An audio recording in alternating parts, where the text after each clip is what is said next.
ఓ దిక్కు పత్రికలు చదువుకుంటా కూకుంటారు, ఇంకో దిక్కు చరిత్ర వోయిలు మర్రేస్తుంటారు. ఓ పక్క కథలు నవలలు చదివేటోళ్ళు, ఇంకో పక్క గ్రంథాలు చదువుతుంటారు. పోరలైతే చందమామ కథల వోయిలు పట్టుకొని కూకుంటారు. లైబ్రరీలో తీరొక్క పుస్తకాలు ఉంటాయి కాబట్టి ఎవ్వరికి కావాల్సిన వాళ్ళు తీసుకొని చదువుకొని మళ్ళీ ఆడబెట్టి వెళ్ళిపోతారు. కొలువులకు ప్రిపేర్ అయ్యేటోళ్ళ కాంచెలి చిన్నలు పెద్దల దాకా అందరు పోతుంటారు. హే గవన్నీ మాకెరికే గాని ఇంతకు ముచ్చటేందో చెప్పరాదు అంటుర్రా, చూడుర్రిగా. ఇటు ఈ అక్క పెయింటింగ్ వేస్తుంటే అటు ఆ అక్క అద్భుత కళాఖండం చెక్కుతుంది. వీళ్ళేమో ఫోటో ఫజిల్ ఆడుతుంటే వాళ్ళేమో కూకొని ముచ్చట్లు పెట్టుకుంటురు ముద్దుగా. అయినా లైబ్రరీల గురించి చెప్పి గీలను చూపిస్తున్నారైంది అంటారా? వీళ్ళున్నది లైబ్రరీలనే కాకుంటే వొయ్యులుండేది కాదు, మనుషులుండేది. హౌ హ్యూమన్ లైబ్రరీ అంటారు. గ్రంథాలయం పోతే వొయ్యులు చదువుకుంటే తెలివి పెరుగుతుంది. కానీ ఇడికొస్తే బాధలున్నా సంతోషమైన ఒంటరిగా ఉన్నామనిపించిన మన కడుపులున్నది చెప్పుకుంటానికి సంబురాలు చేసుకుంటానికి మనుషులుంటారు.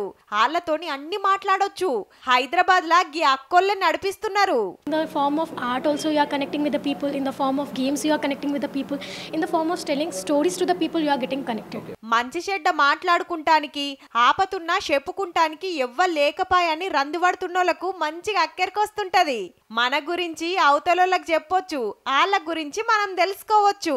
ఆటపాటలు సుతుంటాయి ఉల్లో. హైటెక్ సిటీ, మాదాపూర్, ఫైనాన్షియల్ డిస్ట్రిక్ట్లల్లా హ్యూమన్ లైబ్రరీ పేరుతోని ఈవెంట్స్ నడిపిస్తుర్రు కనెక్ట్ కార్నర్ అనే కంపెనోళ్ళు. అట్లాని ఎప్పుడు పడితే అప్పుడు కుదరదుల్లో. మొదలు ఆన్లైన్లో బుక్ మై షోలా టికెట్లు బుక్ చేసుకోవాలి. నచ్చిన తారీఖు నచ్చిన టైంకు పోవచ్చు.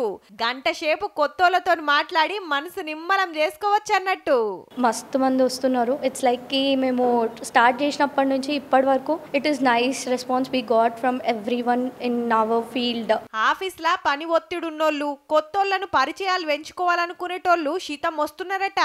అట్లా అని ఆడ కౌన్సిలింగ్ ఇచ్చేటోళ్ళు ఎవ్వరుండరు. అందరూ వాళ్ళ బాధలు సంతోషాలు చెప్పుకుంటానికి వచ్చేటోళ్ళే.